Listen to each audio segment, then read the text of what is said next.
So after your purpose, audience, and topic are clear in your mind, you are ready to generate ideas about your topic.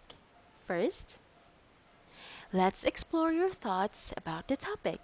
So what interests you about the topic? Do you already have information or will you need to do research? All right. Number two, brainstorm ideas. Ask yourself questions about a topic to get your ideas. Ask yourself questions about a topic to get your ideas flowing. Ask who, what, where, when, how, and why to help you focus on your topic. The third one, talk to other people. If you have strong opinions in a topic, you might want to discuss the topic with someone whose views are different. If you're unfamiliar with the topic, ask an expert or talk to several people to collect information. And last one, do a research. Read books or articles, watch videotapes, or do online searches on the internet. You can get help with all these research resources at the library.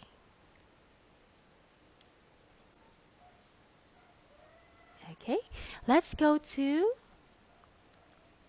organizing your ideas. So while you are generating ideas, write them down. You can refer to them while you begin to write. So first, make a list of your ideas, and next, organize the ideas in the order that you want to write about them. Writing an outline and drawing an idea map are two ways to organize your ideas. Let's have this example.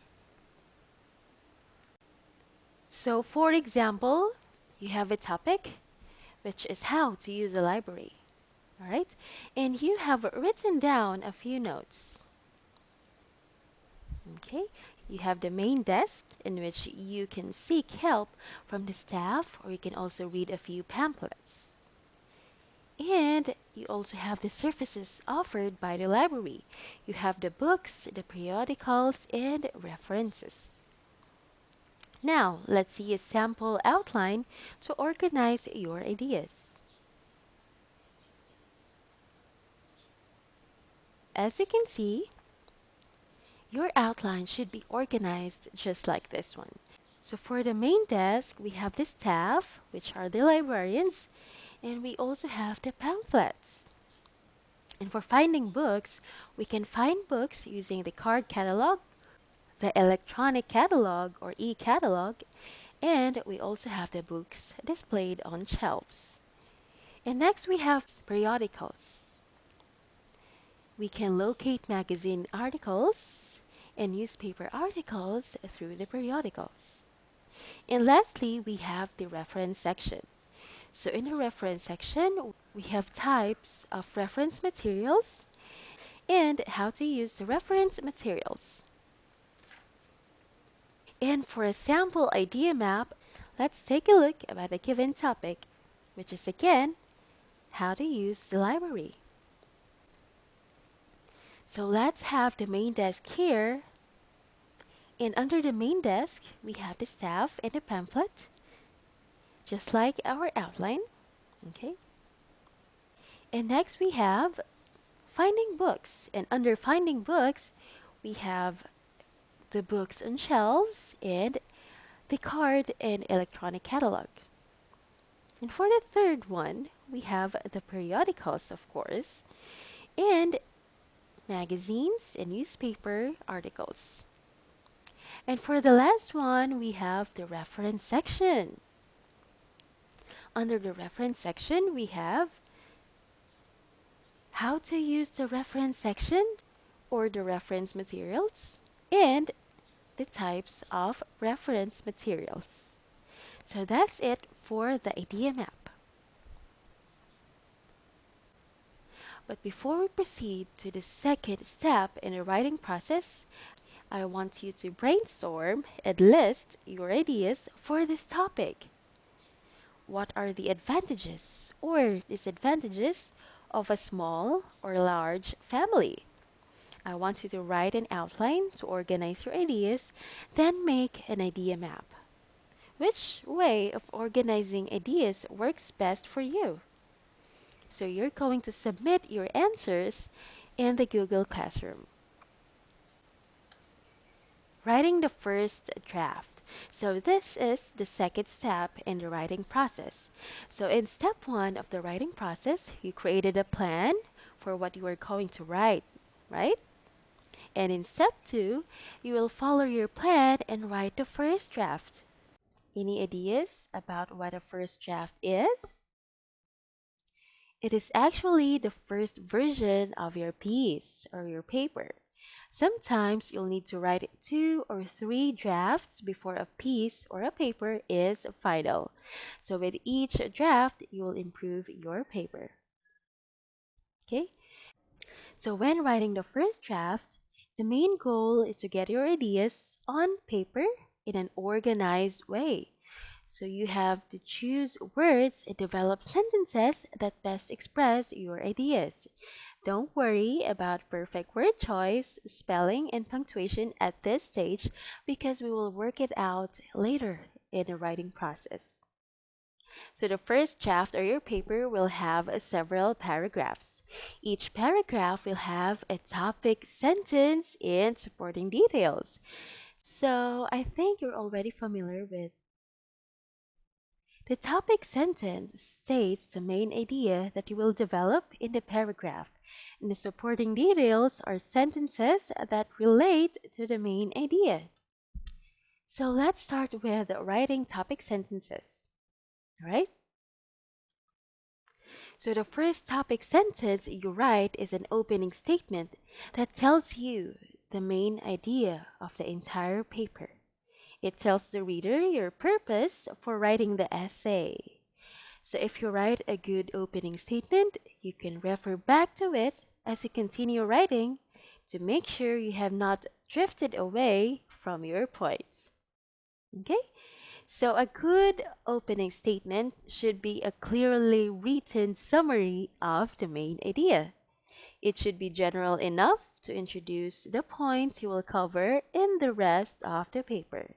So you need to avoid writing opening statements that are vague or statements that simply announce the topic. Okay? So let's have an example here. So for example, your main idea is this one. Students will feel comfortable using the library if they understand how its services work. So, the three so the three possible opening statements are the following.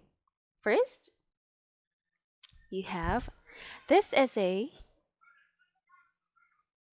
you have this essay, you have this essay is about how to use the library. Second opening statement, using the library is not as hard as you may think. And the third opening statement, the library can be a scary place until you get to know how to use its many services. Okay? So again, you don't need to write all these three as your opening statement. You just need to choose one as your opening statement. So sentence 1, the first example. So sentence 1 just announces what the essay is about in general terms. This is also okay. And the sentence 2 states the main idea, but it's vague.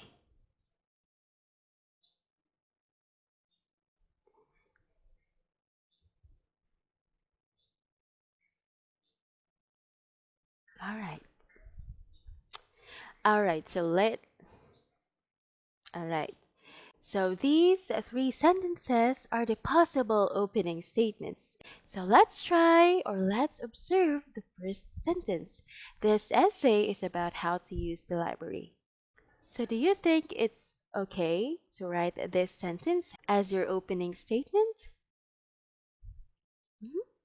All right, so sentence 1 just announces what the essay is about in general terms.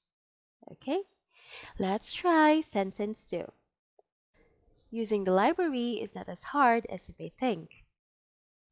Sentence 2 states the main idea, but it is vague. So when you say vague, it is not clear. Okay? So since your goal was to make the students feel comfortable using the library by explaining how library services work, you should go for the third sentence, which is the best opening statement.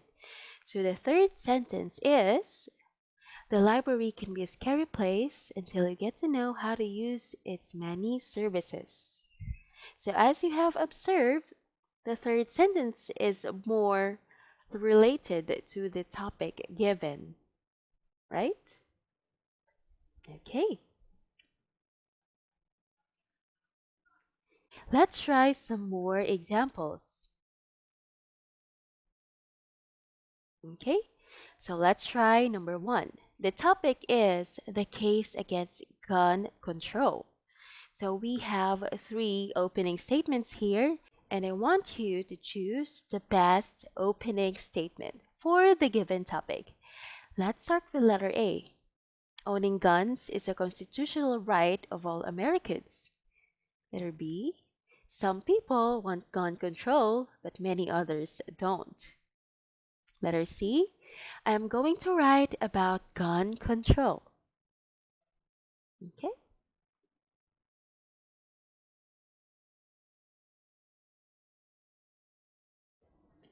let's go to number two. The topic is every citizen should vote. So you have again the three opening statements. Letter A, voting is not a right, it is a duty of every citizen. Letter B, voting has been expanded to include almost all adults. Letter C, some people don't believe in voting.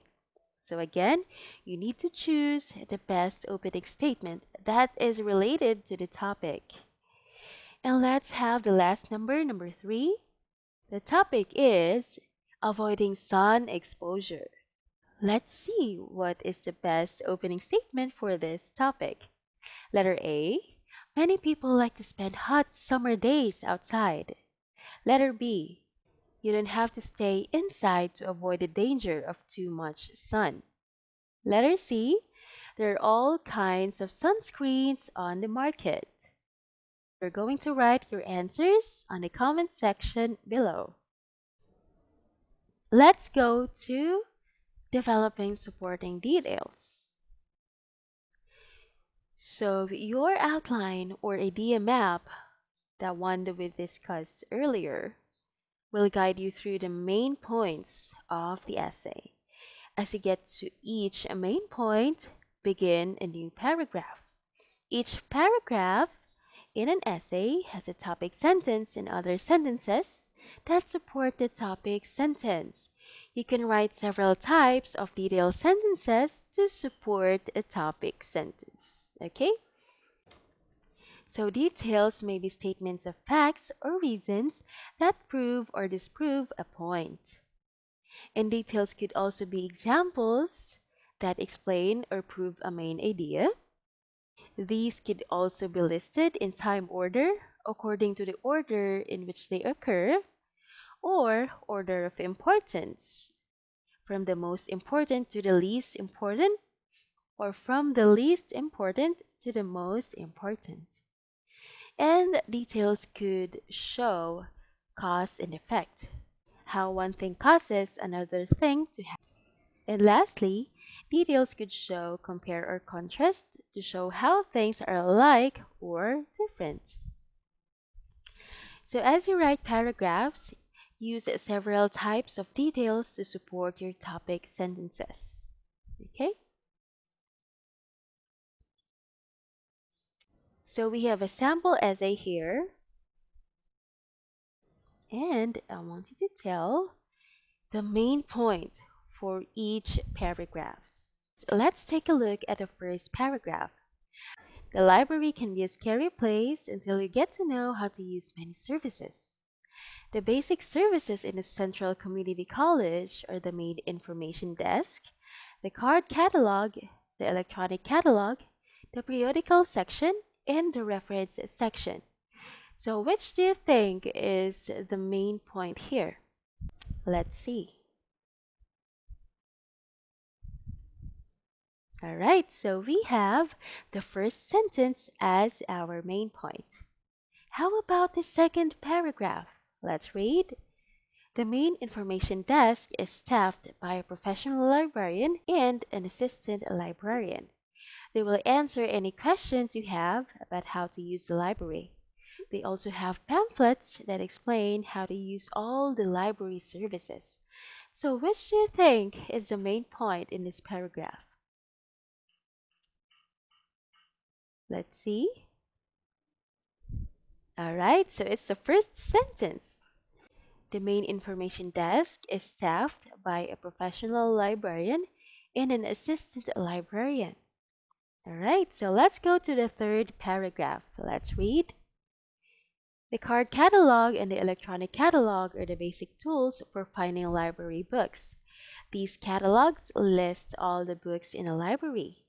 Books are listed in alphabetical order by subject, title, and author. The electronic catalog lists each entry on a computer. Instructions on how to use the electronic catalog are usually posted next to each computer. So let's see which of the following sentences is our main point. Alright, so again, it's the first sentence of the third paragraph. Our main point here is the card catalog and the electronic catalog are the basic tools for finding library books.